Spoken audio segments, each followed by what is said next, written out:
warahmatullahi wabarakatuh. Teman-teman, kali ini kita akan belajar materi kelas 6, bagaimana tubuh kita bergerak. Topik A, rangka, sendi, dan otot, faktor dibalik bentuk tubuh kita. Apa itu rangka, sendi, otot, dan saraf?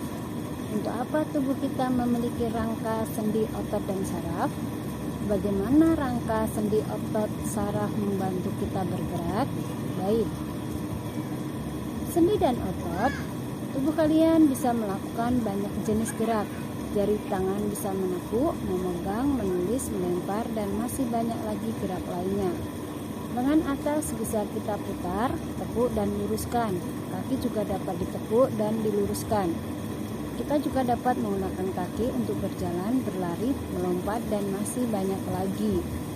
Coba kalian perhatikan, saat kalian mencoba meluruskan lengan kanan, letakkan jari kiri pada lengan kanan bagian atas, kemudian tekuk lengan kanan membentuk sudut 90 derajat.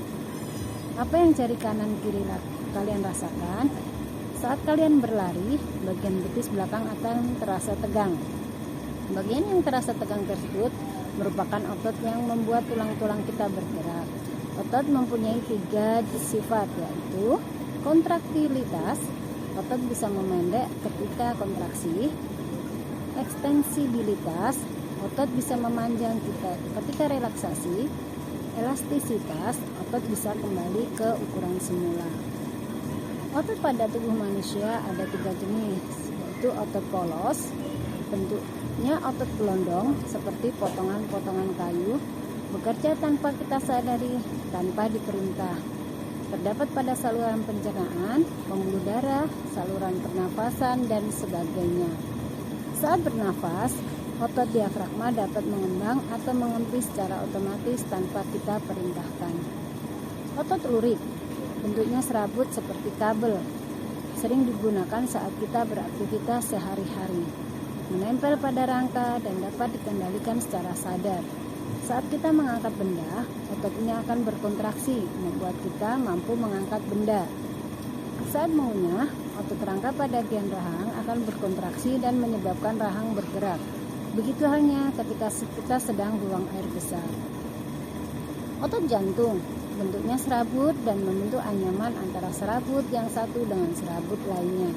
Hanya terdapat di dinding jantung, bekerja tanpa kita sadari, tanpa diperintahkan. Saat tidur, makan, atau belajar, otot jantung tetap memompa darah ke seluruh tubuh. Sistem otot.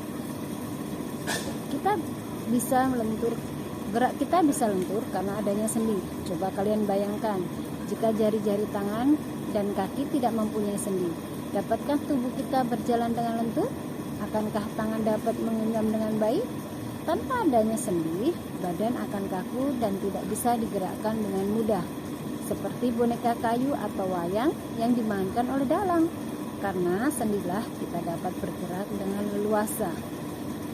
Sendi putar, sendi yang memungkinkan satu tulang dapat melakukan putaran terhadap tulang lain.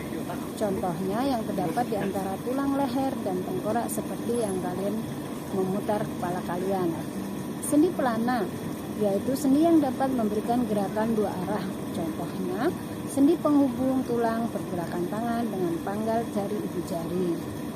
Sendi geser, yaitu sendi yang memungkinkan pergerakan tulang yang menggeser tulang yang lain. Contohnya, sendi yang menghubungkan tulang-tulang di pergerakan tangan, sendi pada ruas di tulang belakang.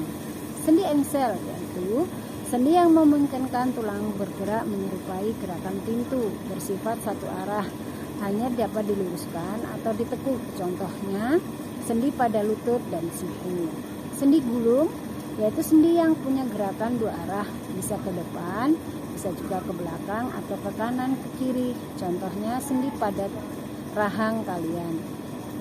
Terakhir, sendi peluru, yaitu jenis sendi yang berbentuk seperti peluru. Sendi peluru memungkinkan bagian tubuh kita bergerak ke segala arah dan memutar. Contohnya, sendi di bagian pinggul yang menyatukan tulang panggul dengan tulang paha, sendi pada bahu menghubungkan tulang belikat dengan tulang lengan.